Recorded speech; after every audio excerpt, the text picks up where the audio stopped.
யார் இந்த மேயர் பிரியா? ஏன் இப்படி பண்றாங்க? அதான் இந்த வீடியோல பார்க்க போறோம். மறக்காம நம்மள சப்ஸ்கிரைப் பண்ணுங்க. அது மட்டும் இல்லாம Instagramல ஃபாலோ பண்ணுங்க. வாங்க வீடியோக்குள்ள போலாம்.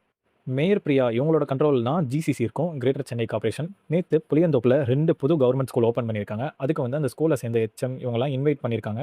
யார் யாருன்னா, எம்எல்ஏ பிரியா, அந்த ஏரியா ஐஏஎஸ், அப்புறம் இதுல வந்து என்னாச்சுன்னா, அந்த ஸ்கூல் ஓப்பன் பண்ற ஃபங்ஷன்ல அந்த பில்டிங்க்கு ரிப்பன் கட் பண்றதுக்கு எம்எல்ஏ தான் கட் பண்ணணும். அதுக்கும் வந்து விடாம மேயர் பிரியாவே வந்து கட் பண்ணாங்க. அப்புறம் வந்து அங்க வந்து விளக்கேத்துற ஈவென்ட் நடக்கும்போது அந்த ஓப்பனிங்கை செலிப்ரேட் பண்ணுறதுக்காக அந்த விளக்க வந்து மேயர் பிரியா ஏற்றி வச்சுட்டு இவங்களுக்கு வந்து தரவே இல்லை. நீங்கள் ஏற்றக்கூடாதுன்ற மாரி பக்கத்தில் இருக்கக்கூடிய ஐஏஎஸ்க்கும் டிஜிபிக்கும் வந்து பாஸ் பண்ணிட்டாங்க.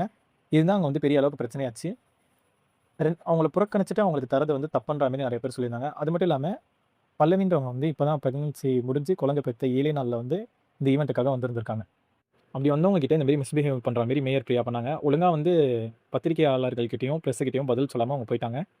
அடுத்த ஸ்கூல் அதே இடத்துல திரும்ப இன்னொரு ஸ்கூல் தொடக்க இடத்துக்கு போனப்ப, அவங்க பயத்துல வந்து திரும்ப குடுத்தாங்க. அப்ப வந்து பல்லவி மேடம் வந்து அத நிராகரிச்சுட்டு போயிட்டாங்க. ஏத்த முடியாதுன்ற மாரி சொல்ட்டு.